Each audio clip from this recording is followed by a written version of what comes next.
بسم اللہ الرحمن الرحیم۔ شروع کرتا ہوں اللہ کے پاک نام سے جو بڑا مہربان نہایت رحم والا ہے۔ دیکھتی آنکھوں اور سنتے کانوں کو السلام علیکم، بہنوں بھائیوں اور بزرگوں۔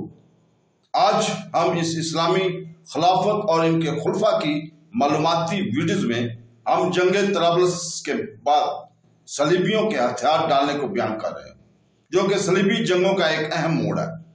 تفصیلی تجزیہ اور ماہرانہ تبصروں کے ذریعے ہم صلیبیوں کی شکست کے پیچھے کی وجوہات اور دونوں فریقوں کے لیے اس کے نتیجے میں ہونے والے اثرات کا پردہ فاش کر رہے ہیں۔ ہم بیان کر رہے ہیں کہ اس جنگ نے مقدس سرزمین میں تاریخ کے دائرے کو کس طرح تشکیل دیا۔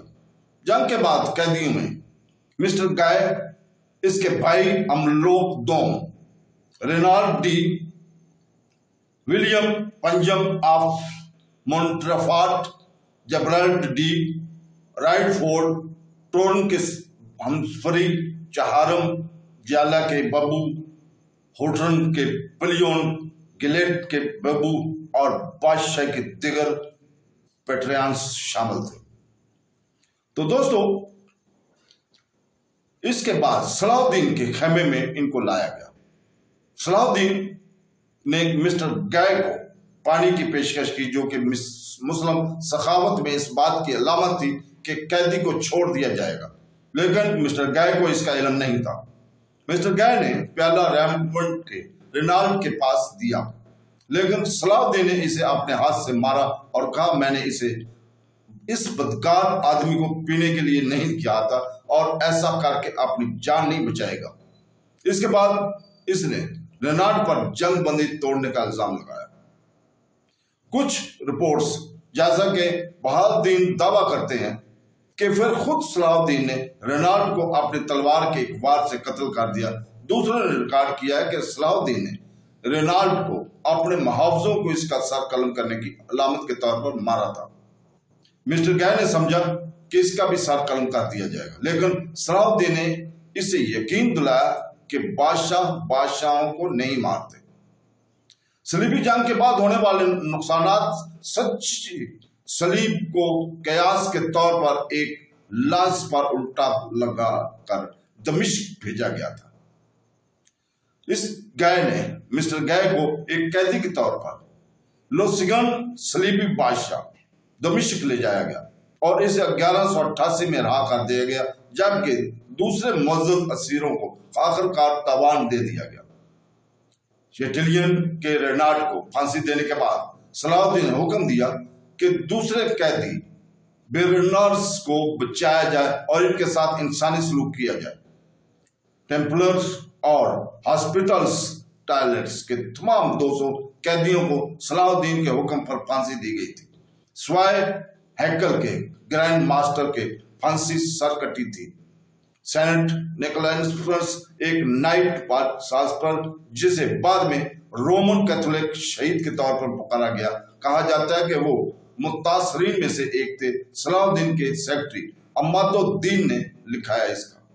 صلاح الدین نے حکم دیا کہ ان کا سر قلم کر دیا جائے اور انہیں جیل میں رکھنے کی بجائے مرنے کا انتخاب کیا جائے۔ اس کے ساتھ علماء اور صوفیاء کے ایک پورا گروہ اور متقی حضرات اور سنیاسیوں کی ایک خاص تعداد تھی۔ ہر ایک نے التجا کی کہ ان میں سے ایک کو قتل کرنے کی اجازت دی جائے اور اپنی تلوار کھینچ کر اپنے آستین کو پیچھے کر لیا۔ صلاح الدین اس کا چہرہ خوشی سے بھرا اپنی ڈائس پر بیٹھا تھا۔ کافروں نے سیاہ مایوسی کا مظاہرہ کیا۔ صلاح الدین کے حکم پر پکڑے گئے ٹریکوپولز مقامی طور پر بھرتی کیے گئے۔ ماؤنٹ تیر انداز جنہیں صلیبی ریاستوں نے ملازمت دی تھی کو بھی پھانسی دی گئی۔ اگرچہ قیدیوں نے وراثت کے لحاظ سے عیسائی ہونے کا دعویٰ کیا تھا، صلاح الدین کا خیال تھا کہ ٹریکوپولز عیسائیت سے اسلام قبول کرنے والے تھے، جن کی سزا اسلامی فقہ کی صورت میں موت کی سزا تھی، جس کے بعد ایوبی ریاست قائم ہوئی۔ جدید مورخین نے صلاح الدین کے اس عقیدے کی تصدیق کی ہے کہ ایوبی صلیبی جنگوں میں ٹریکوپول زیادہ تر تبدیل شدہ ترکوں اور عربوں سے بھرتی کیے گئے تھے۔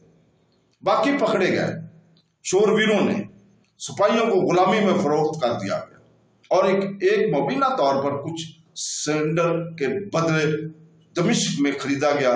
پکڑے گئے اعلیٰ درجہ کے فرانکش بیررز کو دمشق میں رکھا گیا اور ان کے ساتھ اچھا سلوک کیا گیا. صلاح الدین کے کچھ آدمیوں نے جنگ کے بعد فوج کو چھوڑ دیا. نچلے درجے کے فرانکش قیدیوں کو اپنے ساتھ غلام بنا کر لے گئے. اتوار 5 جولائی کو صلاح الدین نے 6 میل 10 کلومیٹر کا فاصلہ طے کر کے طبرس کی طرف روانہ کیا اور اس نے قلعے کو ہتھیار ڈال دیے. اسے اپنے تمام خاندان پیروکاروں اور مال کے ساتھ طرابلس جانے کی اجازت دی گئی. طرابلس کا ریمنڈ کی جنگ سے فرار ہونے کے بعد 1187 میں وجہ سے مر گیا. 20,000 آدمیوں کی فوج کو میدان میں اتارتے ہوئے صلیبیوں نے اپنے قلعوں اور قلعہ بند بستیوں کو چوکیاں کم کر دی تھی. حطین میں بھاری شکست کا مطلب یہ تھا کہ صلاح الدین کی فوجوں کے خلاف دفاع کے لیے بہت کم ذخیرہ موجود تھا. صرف 200 کے قریب جنگوں اس جنگ سے بچ نکلے. شکست کی اہمیت اس حقیقت سے ظاہر ہوئی ہے کہ اس کے نتیجے میں صلاح الدین کی فوجوں نے 52 قصبوں اور قلعوں پر قبضہ کر لیا. ستمبر کے وسط تک صلاح الدین نے ایکر، ناپلس، جافا، ٹرون، سیڈون، بیروت اور اسکلون کو اپنے قبضے میں لے لیا تھا. ٹائر کو منفرات کے کوارنر سے آمد سے بچایا گیا تھا، جس کے نتیجے میں صلاح الدین نے ٹائر کو معاشرے کو بھاری نقصانات کے ساتھ پسپا کر دیا تھا. یروشلم کا دفاع ملکہ سبیلا یروشلم کے لاطینی سرپرست اور بالین نے کیا، جنہوں نے بعد میں 2 اکتوبر کو صلاح الدین کے سامنے ہتھیار ڈالنے پر بات چیت کی. تاریخ ساز ارسطو کے مطابق ٹائر کے ارچ بشپ جوسپس کی طرف سے صدمے سے مر گیا. اسے روم میں شکست کی خبر سن کر پوپ اربن کہا گیا. اربن کے جانشین پوپ گریگوری اشتم نے اپنے انتخاب کے دنوں کے اندر ایک نئی صلیبی جنگ کا مطالبہ کرتے ہوئے بیل اڈیٹا جاری کیا. انگلستان اور فرانس میں نئے صلیبی جنگ کے لیے چندہ اکٹھا کرنے کے لیے صلاح الدین 10واں کو نافذ کیا گیا. اس کے بعد کی تیسری صلیبی جنگ 1199 تک شروع نہیں ہوئی تھی، لیکن یہ ایک بہت کامیاب فوجی آپریشن تھا جس کے زیر بہت سے عیسائیوں کے قبضے کو بحال کیا گیا تھا.